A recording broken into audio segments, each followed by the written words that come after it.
Et comment ça va? En janvier 1962, un employé du cinéma aborde un garçon dans le public, lui ordonnant de quitter la séance immédiatement. Le garçon est clairement trop vieux pour la tétine, mais l'employé se soucie seulement du fait qu'il n'a pas payé le billet. Avec peur, le garçon s'enfuit et se cache, mais continue d'être poursuivi jusqu'à ce qu'il soit forcé de sortir. Le garçon est seul et décide qu'il ne passera plus un jour dans cette ville. Alors il arrête une voiture avec une petite famille et demande s'ils partent de là, disant qu'il veut s'échapper de toute façon. La mère répond qu'ils partent et il monte sur le siège arrière avec les frères où il raconte que son nom est Matt. Pendant qu'il est avec eux, il commence à remarquer qu'il se comporte de manière étrange. Mais le plus grand choc vient quand il réalise qu'il a vu le panneau de bienvenue de la ville plus d'une fois en moins d'une heure. Au début, il pense que c'est juste une autre ville avec le même nom, mais ensuite il réalise qu'ils conduisent au temps rond, coincés au même endroit. Finalement, Matt perd patience et demande qu'ils arrêtent la voiture, mais tout se transforme, soudainement riant d'une manière bizarre, tandis que la mère commence à crier de façon horrible. Il s'avère qu'elle est enceinte et le fœtus bouge d'une manière non naturelle dans le ventre. Soudain, elle explose et une créature sort en attaquant tout le monde. La mère essaie de la faire se comporter comme si c'était juste un enfant difficile. Matt, d'autre part, essaie désespérément de s'échapper mais n'y arrive pas. Sa tétine s'envole de la voiture et flotte sur l'eau sans signe de ce qui lui est réellement arrivé. Quelques mois plus tard, dans la même ville, une étudiante nommée Lily ouvre son casier faisant tomber un bocal de cornichons. Elle subit du harcèlement de ses collègues, mais son amie la plus proche intervient et essaie de la réconforter. En même temps, les amis de Matt, Phil et Ted, discutent de comment le garçon est porté disparu depuis l'incident de la voiture. De la manière dont Phil parle, il ne se soucie pas beaucoup si Matt est vivant ou non et dit qu'il est probablement mort de toute façon. Alors, Ted l'attaque immédiatement pour parler ainsi de l'ami. En même temps, Lily est à la maison et il est révélé qu'elle était l'amie la plus proche de Matt. Dans un flashback, Lily est avec lui dans un endroit abandonné depuis longtemps. Bien que confuse sur comment il a réussi à entrer, Lily ne dit rien, mais raconte à Matt que son père avait l'habitude de travailler dans une usine de cornichons et qu'un jour, elle et sa mère lui ont rendu visite là-bas, mais elle a oublié son jouet. Le père est retourné pour le chercher et n'est jamais ressorti. Plus tard, ils ont appris qu'il était tombé dans une machine à trancher qui s'est allumée et a mis fin à sa vie. Elle explique que la presse a rapporté que des parties de son corps ont été mélangées aux cornichons et en conséquence, les ventes au marché ont chuté drastiquement à cause de la rumeur. Depuis lors, les gens l'intimident. De retour au présent, elle est dominée par le manque de Matt, se rappelant combien il avait l'habitude de la réconforter. Soudain, elle entend sa voix fredonnant tout près et quand elle suit le son, elle réalise que cela vient de l'évier. Elle s'approche, suppliant pour qu'il apparaisse si c'est une blague, parce qu'il lui manque. Alors, Lily voit un doigt émergeant, couvert de sang, ce qui la terrorise. Mais en quelques secondes, tout disparaît et il n'y a aucune trace de sang dans l'évier. Le lendemain, elle rencontre Phil et Ted au même endroit abandonné. Elle raconte tout ce qui s'est passé la nuit précédente et, tandis que Phil rejette cela comme une autre de ses hallucinations, Ted la croit parce qu'il n'arrive pas à accepter que son ami ait disparu pour toujours. Il affirme que ce qui s'est passé semble réel pour lui, mais Lily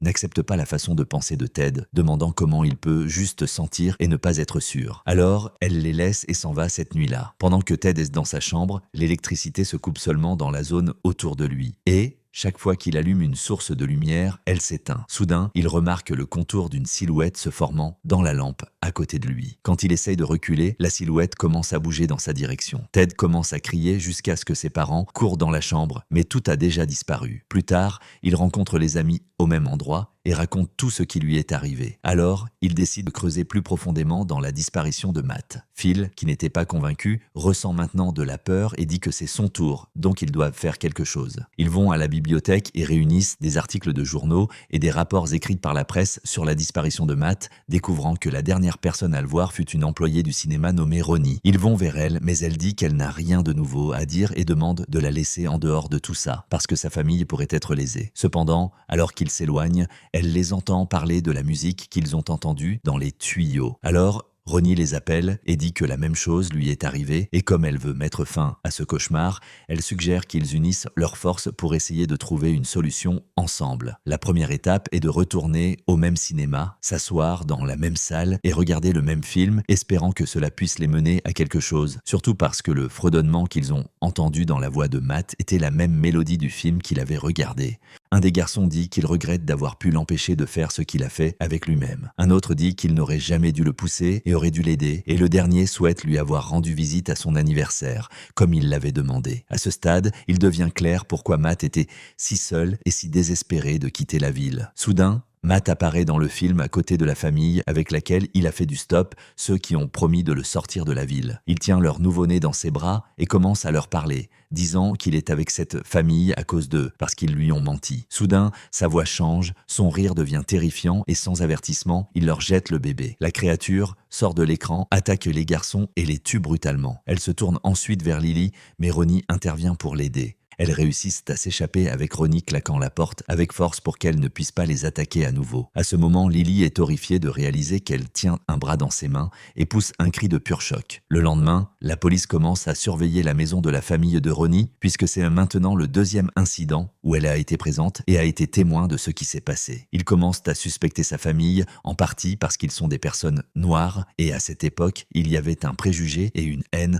encore plus intense contre eux. Cependant, selon les officiers, il n'y a absolument aucune trace laissée sur la scène du crime. Le cinéma est impeccable, comme si aucun massacre n'avait eu lieu. À cause de cela, le père de Ronnie décide de ne pas la laisser retourner travailler là-bas et prévoit de la transférer dans une autre école aussi, parce qu'il ne supporte pas l'idée de perdre sa fille. Quand elle va à l'école, tous les élèves continuent de parler d'elle. Mais Lily reste à ses côtés et la soutient, sachant qu'il la traite injustement. L'école est pleine d'enfants cruels et mal élevés. Et même le nouveau garçon, lors de son premier jour, a sa chaise tirée par quelqu'un. Malgré cela, il semble étonnamment calme et sensé. Plus tard, à la maison avec ses parents, il demande si quelqu'un l'a dérangé à l'école, mais comme c'était son premier jour, il répond simplement que non. Pendant ce temps, Ronnie est allongée quand elle commence à entendre la voix de sa défunte mère autour d'elle, comme si elle avait glissé dans un monde parallèle, ou comme si elle avait été tirée de retour dans l'utérus de sa mère, enveloppée et entourée par une forme étrange. Elle lutte désespérément en essayant de sortir de ça, mais soudain, la tête de sa mère apparaît et la menace, disant que tout comme elle a ruiné sa vie et l'a transformée en misère, son père affrontera le même destin à cause d'elle. Elle commence à la traîner vers elle, comme si elle essayait de la forcer à retourner dans l'utérus, tandis qu'une bouche horrifiante s'ouvre, prête à l'avaler. Alors que Ronnie riposte et crie à plein poumon, sa famille envahit la chambre, mais ne voit rien. Elle est indemne, sans sang ni blessure sur son corps. Le lendemain, Ronnie raconte à Lily tout ce qui s'est passé et explique aussi que la police accuse son père. Lily lui dit qu'elle n'a rien dit quand la police l'a interrogée, parce que personne ne croirait jamais qu'un monstre ait se sorti d'un écran de cinéma et les a attaqués. Mais Ronnie n'accepte pas cette réponse. Elle crie sur Lily, insiste qu'elle doit dire la vérité, parce que sinon son père sera celui qui paiera le prix. Lily explique qu'elle avait une raison pour rester silencieuse, lui rappelant qu'elle avait déjà été internée avant et n'a pas l'intention de finir dans une installation psychiatrique de nouveau. Une dispute commence et à la fin, Ronnie finit par être punie. Pendant qu'elle est en retenue, Ronnie rencontre le nouveau garçon qui se présente comme Will. Il lui dit qu'il est aussi puni, bien qu'il soit innocent et n'ait rien fait de mal. Ce qui surprend Ronnie est qu'il utilise le temps pour lire un livre juste pour le plaisir. Pendant ce temps, la police retourne vers Lily une fois de plus. Et l'officier continue de la presser pour avouer, avertissant qu'elle pourrait avoir besoin de retourner dans un hôpital psychiatrique pour se calmer. Avec peur, Lily supplie pour qu'il la croie et insiste que le père de Ronnie n'a rien à voir avec tout ça. L'officier continue de demander si l'homme a fait quelque chose. Déterminé à mettre tout le cas sur lui, finalement il dit que c'est la dernière fois qu'il demandera et exige de savoir si elle est sûre que le père de Ronnie n'était pas avec eux. Malheureusement, Lily reste silencieuse et immédiatement après cela, le père de Ronnie est arrêté. Ronnie va chez Lily, dévastée, accusant et demandant si elle est heureuse d'avoir menti et de s'être sauvée. Peu importe combien Lily essaie de s'expliquer, Ronnie ne donne pas la chance de parler. Plus tard, Lily pense que tout est fini et qu'elle peut recommencer à vivre sa vie normalement. Mais alors qu'elle marche dans la rue et entre dans un supermarché, soudain elle entend un son de bourdonnement. Au début ce n'est pas clair, mais à mesure qu'elle se concentre, elle réalise que cela lui chuchote qu'elle va payer pour ce qu'elle a fait. Lily devient tendue et le microphone du magasin appelle son nom. L'espace autour d'elle semble se refermer, comme s'il l'empêchait de sortir, et les visages de ses amis qui étaient avec elle au cinéma commencent à apparaître partout autour d'elle. Même son père apparaît coincé à l'intérieur d'un bocal de cornichons. Soudain, les étagères tombent, l'électricité clignote violemment, et Lily est complètement paralysée, incapable de s'échapper. Au milieu de tout cela, une créature grotesque se forme de nulle part et commence à s'approcher d'elle. Son apparence est si horrifiante qu'elle ferme les yeux pleine de peur, mais quand elle les ouvre à nouveau, elle est choquée de découvrir que rien ne s'est passé et l'endroit est normal. Les étagères sont intactes et les gens sont debout, confus et se demandant ce qui ne va pas avec elle. Ce que Lily craignait le plus arrive. Elle est renvoyée à l'hôpital psychiatrique en raison des doutes sur sa stabilité mentale. De retour au passé, en 1908, un garçon, arrive à un cirque. Avant d'entrer, le maître de cérémonie l'avertit, disant de faire attention et que rien de ce qu'il était, sur le point de voir, n'allait le réconforter. Tout là-dedans était terrifiant, au-delà de ce que l'esprit pouvait supporter. Malgré tout, le garçon entre dans ce qui ressemble à une maison des horreurs. Le moment le plus terrifiant est quand un vieil homme apparaît soudainement de nulle part tenant des bougies, ce qui lui fait très peur, et il sort en courant dehors. De retour au présent, Lily est à l'hôpital psychiatrique. Après avoir passé quelques jours là-bas, les médecins déterminent qu'elle est mentalement stable. Avant de sortir, elle fait ses adieux à une autre patiente et confesse qu'elle sent qu'elle a profondément lésé le père de Ronnie. En même temps, il est dans une cellule avec le détective, convaincu qu'il a commis le crime. L'officier présente même ce qu'il croit être une preuve solide, alléguant que la même marque de cigarette que le père de Ronnie fume a été trouvée au cinéma. Malgré cela, l'homme insiste sur son innocence, répétant qu'il n'a rien fait. En même temps, les élèves de l'école se moquent de Ronnie avec des messages cruels écrits sur son casier et des regards hostiles. Quand Lily réalise ce qui se passe, elle suit la fille jusqu'aux toilettes et lui raconte tout, ce qui s'est passé au supermarché et à propos du temps qu'elle a passé à l'hôpital psychiatrique. Bien que Ronnie refuse d'accepter un seul modèle, Lily ne recule pas. Elle suggère qu'elle commence à enregistrer ce qui se passe avec elle pour que les gens croient, et plus important, pour prouver l'innocence de son père. Elles vont immédiatement vers Will et demandent son aide pour renvoyer les enregistrements. Il est déjà devenu ami avec un garçon nommé Rich et décide de se joindre à elle, alors ils s'unissent, les quatre se réunissent au même endroit, abandonné une fois de plus, et après qu'ils comprennent enfin tout, Rich dit qu'il est au courant de cette histoire et raconte que sa propre famille a traversé quelque chose de similaire. Il assure que ce qu'ils affrontent est un fantôme qui prend la forme de ses victimes et leur conseille que la seule manière d'avancer est de l'invoquer pour qu'ils puissent le capturer à la caméra et prouver la vérité à la police. Il suggère même que ce doit être lui qui serve d'appât. Tous se rencontrent dans un cimetière et réalisent certains rituels, exactement comme Rich l'a instruit. Mais bientôt il devient clair qu'il, en fait, n'a pas d'expérience réelle. Will, depuis le début, est mal à l'aise avec ce qui se passe, parce que, du point de vue scientifique, il n'existe pas cette chose de fantôme. Il dit qu'il n'a jamais cru en rien de tout cela et qu'il est seulement venu pour les soutenir. Avant qu'ils puissent en sortir, le désastre frappe à nouveau. Au lieu d'une seule créature les attaquant, plusieurs esprits les entourent d'un coup. Ils font de leur mieux pour continuer à prendre des photos pendant que Will décide de continuer à filmer. Soudain, il entend un son terrifiant venant de l'intérieur d'une des tombes le long du chemin. Il commence à enregistrer sans voir ce qui se passe, alors il court le plus vite qu'il peut avec le reste du groupe. Ils réussissent enfin à sortir vivants et courent pour développer les photos qui capturent clairement les fantômes les attaquant. Tous ont la forme de leurs amis qui étaient déjà morts. Mais étrangement, Matt n'est pas parmi eux. La seule photo que Will a prise sans vraiment voir ce qu'il photographiait finit par montrer une créature différente, ressemblant à un clown. Ils courent à la police pour prouver ce qui leur est arrivé, mais quand l'officier regarde les photos, il n'y a rien en commun en elles. Dans l'image finale, il remarque les traits faibles de ce qui semble être un clown, mais rejette rapidement comme rien de plus qu'une statue. Il dit de ne pas toucher au sujet à nouveau et de laisser le cas à la police, puisqu'ils ont déjà arrêté le suspect, le père de Ronnie. Plus tard, la mère de Will découvre ce qui lui est arrivé la nuit où il a été au cimetière et elle s'effondre. Will explique qu'il a aidé ses amis et raconte tout sur Ronnie. Voulant soutenir le fils, elle demande au mari de trouver un moment et de parler avec Will. Alors, il l'emmène pêcher et demande à propos de la fille avec qui Will est sorti s'amuser ensemble. Pendant qu'il pêche, le père s'éloigne pour prendre des appâts dans la voiture et soudain, Will voit son corps apparaître sous l'eau, horriblement distordu, l'agrippant et le traînant vers le fond. Quand le vrai père réalise, il court de retour et se noie presque en essayant de le sauver. À ce moment, un ballon rouge apparaît. Plus tard, Will dit au père que ce qu'il a vu ressemblait exactement à lui à l'époque de son accident d'avion, avec les mêmes blessures, et les plaies sur le bras de Will prouvent que quelque chose l'a réellement attaqué. Le père de Will, Leroy, était un officier de vol qui travaillait à la base aérienne de Derry, un poste qui exigeait une vaste expérience en raison du niveau d'exigence du travail. Dès le premier moment où il rejoint les autres officiers, il est maltraité par l'un d'eux, simplement à cause de sa couleur. À ce point, le général lui-même intervient et le défend. Ensuite, il commence à expliquer pourquoi ils ont sollicité Leroy. Il développe un aéronef hautement dangereux, destiné à des opérations spéciales, et n'ont réussi à trouver personne de plus qualifié que lui pour le tester et fournir une évaluation précise. Cette nuit-là, il est attaqué dans le logement de la base où il est hébergé. Les agresseurs portent des masques et ordonnent qu'il dise tout ce qu'il sait sur l'aéronef que le général a mentionné. Il menace en sa vie en échange de l'information, mais l'un des officiers qui a été transféré avec lui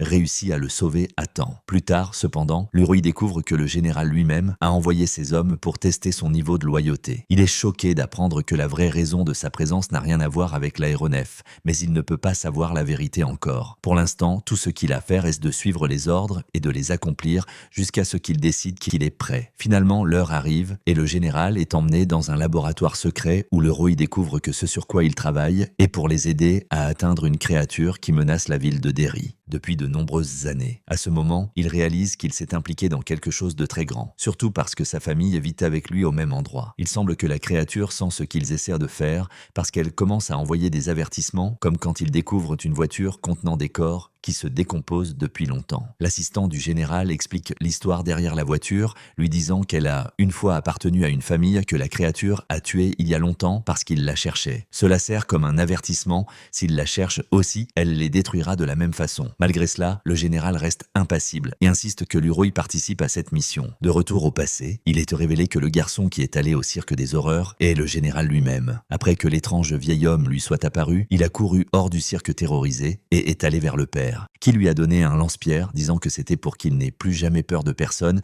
et puisse blesser quiconque le dérangerait. Plus tard, alors qu'il allait à la maison avec le père, la voiture tombe en panne et l'homme demande qu'il aille chercher de l'eau. Il oublie qu'il a besoin d'argent et quand il va acheter, il réalise qu'il n'en a pas assez. Il offre à la fille qui vend l'eau son lance-pierre en échange. Son nom est Rose. Et au fur et à mesure que le temps se passe, les deux deviennent amis. Un jour, alors qu'il court partout, il entre dans une certaine partie de la forêt. Rose semble sentir que quelque chose de dangereux attend là-dedans et continue de l'appeler pour revenir. Mais il l'ignore. Soudain, le même vieil homme apparaît à nouveau, car c'est là où il habite. Il attaque le garçon en se transformant en un monstre étrange avec de multiples membres. Le monstre est sur le point de le tuer, mais Rose arrive juste à temps et le sauve en utilisant le lance-pierre. Ils réussissent à s'échapper et Rose révèle que tout le village sait que la créature vit dans cette forêt et a appris à coexister avec elle. Des jours et des mois passent et finalement l'heure arrive pour elle de faire ses adieux au futur général. Elle lui fait promettre de ne jamais l'oublier, mais pas dans le sens normal. Elle explique que quiconque quitte le village a ses mémoires effacées. Alors, Rose rend au général son lance-pierre, mais malheureusement, depuis qu'il a atteint la créature, un lien étrange a été formé entre l'arme et le monstre. De retour au présent, Leroy rencontre un officier qui vient de se joindre à eux nommé Halloran.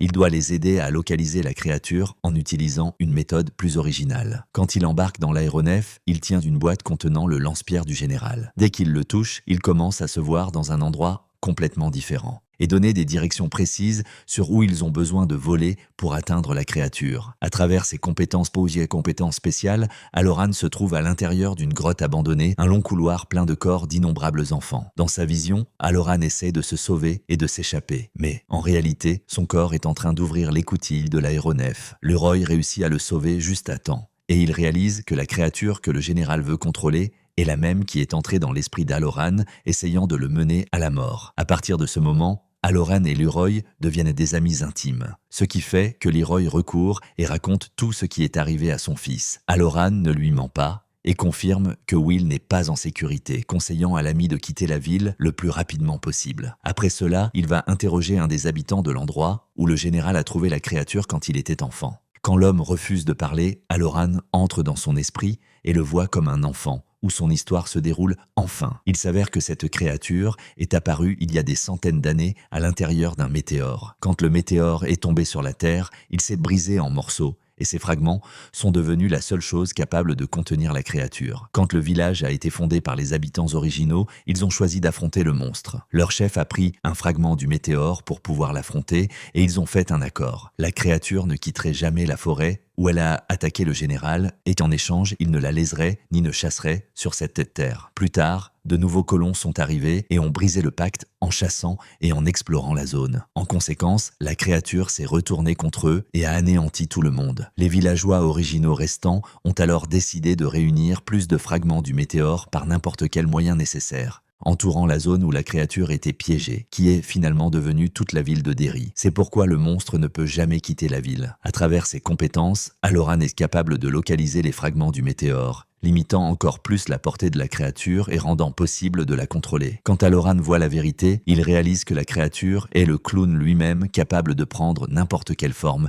qu'il désire. Comme il se nourrit de la peur des enfants, il les attire, apparaissant comme un clown. Halloran transmet toutes ces informations au général. Pendant ce temps, à l'école, une des collègues de classe de Lily se joint à quelques autres élèves qui font une blague cruelle avec elle. Ils la convainquent que quelqu'un a le béguin pour elle, juste pour l'humilier et l'intimider après. Soudain, ses yeux commencent à sortir du visage et peu importe combien elle essaie, elle ne peut pas les contrôler. Dans un moment de pure terreur, elle essaie même de les arracher et le fait. Mais dès qu'elle est sur le point d'arracher le deuxième œil, Lily arrive et essaie de la sauver. De loin, les autres élèves voient quelque chose de complètement différent de ce qui se passe réellement et blâment Lily. Mard dit au médecin à l'hôpital la vérité, expliquant que Lily essayait de la sauver, pas de la blesser. À partir de ce moment, elle décide de rester aux côtés de Lily pour la soutenir et la faire se sentir moins seule. Lily l'emmène à sa cachette secrète et c'est quand elle n'en choquait de trouver Matt. Il a clairement subi une torture sévère et leur dit que celui qui le maintenait captif était le clown. Il explique que le clown vit dans les égouts et se nourrit vraiment de leur peur. Il confirme que ses amis sont déjà morts et qu'il a seulement réussi à s'échapper en profitant du temps où le clown dort, puisqu'il dort pendant la journée et se réveille la nuit. En même temps, le père de Ronnie est en train d'être transféré à la prison. Un parent d'une des victimes essaie de le tuer puisqu'il est considéré comme le principal suspect dans le cas de la disparition des enfants, mais la police réussit à le sauver à temps. La femme de Leroy est là et témoigne de tout. Il s'avère qu'elle était déjà allée voir le père de Ronnie, s'offrant pour le défendre et l'encourageant à tenir bon. Ailleurs, Rose, déjà adulte, va vers le général pour l'avertir sur ce qu'il essaie de faire, disant qu'il ne sera jamais capable de contrôler la créature. Elle rend aussi visite aux villageois qui étaient en train d'être interrogés, suggérant qu'ils ne devraient rien confesser. Cependant, il sait déjà qu'Halloran est entré dans son esprit et a découvert la localisation des fragments du météore. Pendant une réunion critique à la base militaire, il est révélé que la maison qui contient les fragments du météore a été construite sur un ancien système d'égout et les forces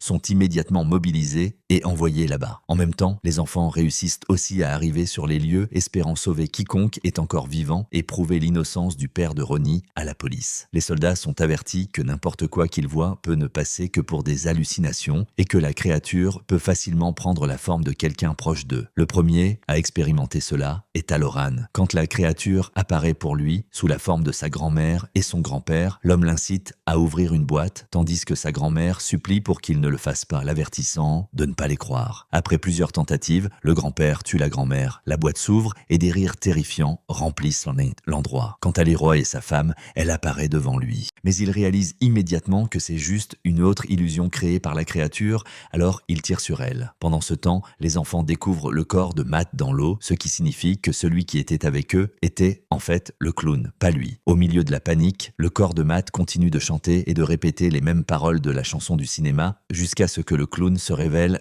enfin devant eux. Tous s'enfuient en criant. Malheureusement, Leroy voit son fils debout devant lui et décide de tirer, pensant que c'est une autre illusion comme celle où sa femme est apparue, même avec son collègue insistant que c'est réel. Alors, la balle atteint son collègue parce qu'il a essayé de protéger Will. Pendant ce temps, Lily tient un fragment du météore par pure coïncidence, l'utilisant comme un objet pointu pour se défendre, mais elle est choquée quand la créature recule et s'éloigne avec peur. En même temps, le véhicule de transport qui emmenait le père de Ronnie se renverse et il est le seul qui réussit à s'échapper vivant tandis que les autres meurent. Il rencontre alors son ex-amante, qui s'avère être Ingrid, la femme que Lily a rencontrée à l'hôpital psychiatrique. Finalement, Halloran retourne au quartier général avec ses compagnons et découvre que le père de Ronnie est aussi là. Ils lui ont permis de rester avec eux parce qu'ils croient en son innocence et veulent l'aider. De retour à la maison de Leroy, il crie sur le fils, le blâmant pour tout ce qui s'est passé, disant que s'il n'était pas allé avec les amis au territoire de la créature, son collègue serait encore vivant. Dans un moment de colère, il donne une gifle au garçon pour la première fois de sa vie. Ronnie va enfin vers le père et au moment où elle le voit, court droit dans ses bras. En même temps, Lily est à l'école. Encore profondément affectée par sa rencontre avec le clown. Incapable de gérer cela, elle quitte le cours et va à la maison d'Ingrid. Pendant qu'elle est là, elle entre dans une chambre fermée à clé et découvre des photos anciennes du clown avec beaucoup de pièces de son costume. Terrorisée, elle commence à paniquer et Ingrid essaie de la calmer, promettant qu'elle expliquera tout. Un flashback montre quand Ingrid travaillait à l'hôpital psychiatrique et a entendu une jeune fille dire que le clown venait lui rendre visite toutes les nuits. Essayant de réconforter l'enfant, Ingrid l'a emmené pour vérifier vérifier si ce qu'elle disait était vrai. Pour son horreur, son défunt père est apparu dans sa vraie forme, a pris l'enfant d'elle et l'a tué. Debout à la porte, il a dit à Ingrid que si elle voulait le voir à nouveau et l'avoir vivant avec elle, elle devrait apporter plus d'enfants comme celle-là. À partir de ce moment, Ingrid a commencé à attirer des enfants vers lui pour qu'il puisse se nourrir d'eux. De retour au présent, elle regarde Lily et demande si elle sacrifierait d'autres personnes pour pouvoir serrer son père dans ses bras. Mais Lily est horrifiée, sort en courant de la maison et court le plus vite qu'elle peut. Pendant ce temps, les soldats réunis sur le reste des amis de Ronnie, essayant de la convaincre d'aller avec eux de retour aux égouts pour en finir avec le clown une fois pour toutes, surtout parce que maintenant, ils ont un morceau du météore que la créature ne supporte pas. Dans un autre flashback,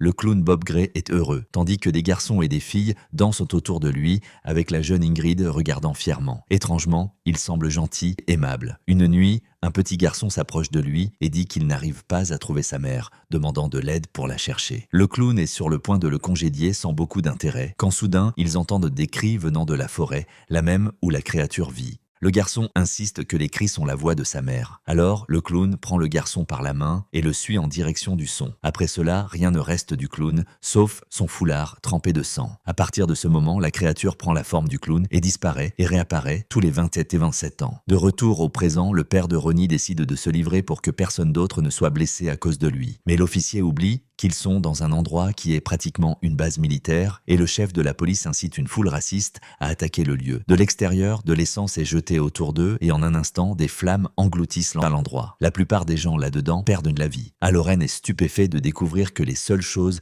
qu'il arrive à voir autour de lui sont les esprits de ceux qui ont été tués. Et un de ces esprits pointe vers une possible sortie. Quant à Ingrid, elle trouve le monstre debout devant elle, se nourrissant de la tête de son mari. Cependant, elle croit encore qu'il est son père. Même maintenant, elle lui confesse que c'est elle qui a prévenu la police. Il la serre dans ses bras comme s'il était vraiment son père et dit gentiment qu'elle prenne soin d'elle, parce qu'il va dormir et ne se réveillera pas de sitôt. Elle s'accroche à sa main sans vouloir lâcher, mais finalement sort de la transe et réalise qu'il n'est pas son père. Elle panique et demande ce que la créature a fait avec lui et où il est. Le monstre dit qu'il l'a mangé il y a longtemps et que maintenant c'était son tour. Il ouvre la bouche, libérant une lumière étrange qui prend le contrôle de la victime devant lui, la laissant vivante mais folle. Le lendemain, les ambulances apparaissent pour traiter les survivants, incluant Ingrid, qui regarde tout le monde autour d'elle d'une manière perturbante. Halloran dit à l'héroïne que les esprits l'entourent d'une façon terrifiante, parlant constamment avec lui de tout, parce que maintenant il peut les voir, et c'est exactement ce qu'il craignait qui arrive. Depuis qu'il a ouvert la boîte dans les égouts, les villageois originaux se réunissent et déclarent que le présage est arrivé, signifiant le retour du clown,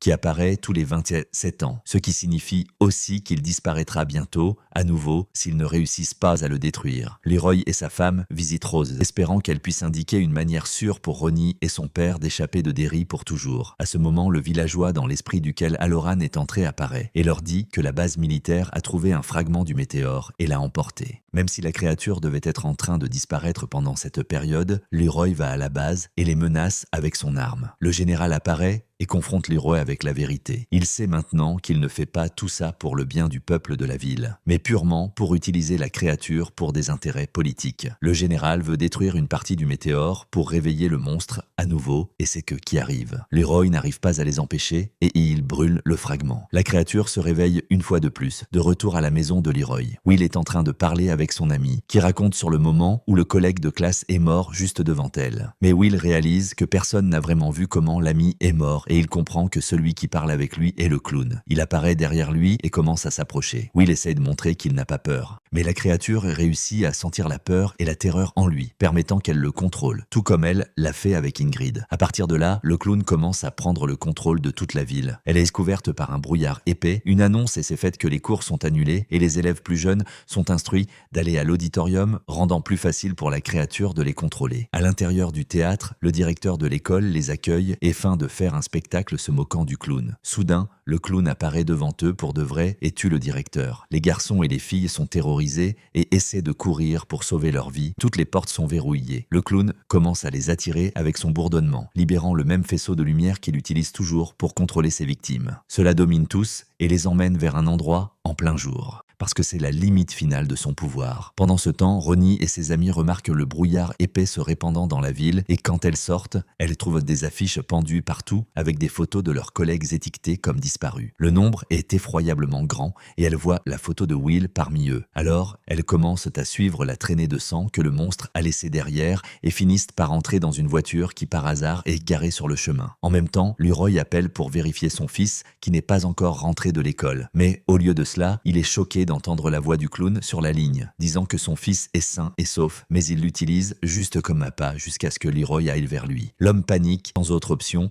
il court vers Halloran à la recherche d'aide. Cependant, il est surchargé par la présence constante d'esprits autour de lui et a décidé d'abandonner parce qu'il n'arrive plus à vivre comme ça. Leroy envahit le lieu et l'empêche juste à temps, disant que son fils est déjà allé directement au rupère de la créature. Il supplie Halloran de l'aider, promettant qu'une fois que son fils sera sauvé, il fera absolument n'importe quoi qu'il demandera, même si cela signifie le tuer lui-même. À la base militaire, le général découvre qu'Halloran et Leroy ont bougé pour affronter la créature et il devient furieux. Il attendait ce moment, ému par le retour du monstre et maintenant veut les faire tomber. De retour aux deux, ils vont vers Rose pour demander une solution. La femme de Leroy est aussi là et elle s'effondre, le blâmant pour tout, disant que les amener à Derry était sa décision. Rose essaie d'analyser la situation avec calme et convainc Halloran qu'ils ont besoin de découvrir qui est avec le fragment du météore et où il est. Parce que c'est la seule chose capable d'arrêter la créature. Ce fragment est en fait avec Lily. Rose promet à Halloran que, s'il les aide, elle pourra réparer le problème des esprits qui le hantent. Elle donne quelque chose pour lui à boire et, à travers sa vision, il voit que ce qu'il cherche est en effet avec Lily. Pendant ce temps, les filles sont en train de discuter à cause de cela, car sur le chemin, elles se sont impliquées dans un petit accident, et le fragment est tombé de la possession de Lily. Sur la route, Rose explique au père de Ronnie que quiconque tient le fragment de météore, malheureusement commencera à halluciner, voyant des choses qui ne sont pas réelles. Le fragment veut retourner à sa place originale, et plus il reste loin d'elle, plus il perd son pouvoir, et son effet sur le monstre s'affaiblit aussi. En même temps, Lily commence à se battre avec son amie, convaincue qu'elles sont du harcèlement avec elle, bien qu'elle n'ait pas dit un mot. Finalement, elles réalisent que c'est toute une ruse, récupèrent de la clarté et continuent leur chemin. Elles atteignent enfin Will et essaient de le sortir de la transe dans laquelle il se trouve, mais soudain, du sang commence à jaillir dans le lac venant de partout. Le clown apparaît, même si elles tiennent le fragment qui offre une certaine protection. Malgré tout, le clown marche autour d'elles, essayant de les terroriser encore plus. Il attrape une des filles et lui dit qu'il peut voir le futur et qu'elle aura un fils qui le tuera. Mais il ne permettra pas, alors il finira avec la vie d'elle à ce moment-là. Quand il est sur le point de la dévorer, il gèle sur place et elle se libère immédiatement pour courir de retour vers ses amis. Ce moment réveille tous les élèves qui étaient sous le contrôle du clown. Il s'avère qu'Halloran est entré dans l'esprit de la créature et a réussi à la contenir temporairement. Leroy arrive et rapidement sort les enfants de là. Mais à ce moment, les officiers de la base militaire apparaissent et l'attaquent. Leroy prend une balle dans la jambe et, à distance, les forces de la base essaient de capturer tous les enfants, planifiant de les utiliser comme appât pour le monstre. Mais Leroy dit au fils de planter le fragment dans l'arbre qui reste dans la rivière. Pendant ce temps, Len s'approche du clown, confus de le voir gelé sur place comme une statue. Il continue d'essayer de le libérer et finalement réussit. Il pense qu'il a fait quelque chose de noble, disant au clown que c'est lui qui l'a libéré, disant de sortir et de s'enfuir. Mais le clown, sans l'odeur de sa peur, se transforme en le même monstre qui lui est apparu il y a des années dans la forêt et le tue sur le champ. Pendant ce temps, Leroy essaie désespérément d'arrêter le clown, tirant plusieurs coups contre lui, mais n'arrive pas à le tuer. Au lieu de cela, le clown tourne son faisceau vers lui et commence à le contrôler aussi. De l'autre côté, les enfants se réunissent pour planter le fragment qu'ils portent. En réponse à la peur, la créature crée des ailes et vole dans leur direction, essayant de les arrêter. Mais c'est déjà trop tard. Ils réussissent à compléter ce qui doit être fait et des barrières semblables à des prisons s'érigent de toutes les directions. Le clown revient à sa vraie forme monstrueuse et disparaît derrière elle. Des jours passent, tout revient lentement à la normale, exactement comme c'était avant. Et Ingrid retourne enfin à l'hôpital psychiatrique. 26 ans plus tard, dans un autre hôpital, une femme étrange arrive pour vérifier une nouvelle patiente. Elle la rassure gentiment, disant de ne pas être triste, car personne qui meurt à Derry ne meurt pour de vrai. Terminant ainsi la première saison de It, Welcome to Derry, série d'horreur et de fantasy de 2026-25. Et je vous attends dans la prochaine vidéo.